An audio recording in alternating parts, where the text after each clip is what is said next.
ഇനി നമുക്ക് 10 മുതൽ എങ്ങനെയാ കൗണ്ട് ചെയ്യാൻ നോക്കാം. Set 0, 10, less 10. 11 എങ്ങനെയാ? ഇതേപോലെ തന്നെ 10 പിടിക്കുക. റൈറ്റ് ഹാൻഡിൽ തമ്പാണ് നമ്മൾ 1ന് യൂസ് ചെയ്തിരുന്നത്, സെയിം തന്നെ. 11 ലെസ് 11. ലെസ് ചെയ്യാനായിട്ട് പോയിന്റ് ഫിംഗർ അല്ല ഉപയോഗിച്ചിരുന്നത്, അപ്പോൾ അതിൽ മാറ്റം ഉണ്ടാവില്ല. 12 ലെസ് 12. 13 ലെസ് 13. 14 ലെസ് 14. 15 ലെസ് 15.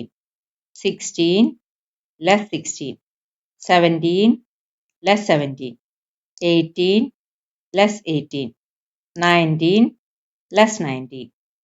ഇനി അതുപോലെ തന്നെ 20 less 20. 21 less 21. 22 less 22. 23 less 23. 24 less 24. 25 5 point finger ആണ്, മാറ്റില്ല. 25 ലെസ് 25. 26 ലെസ് 26.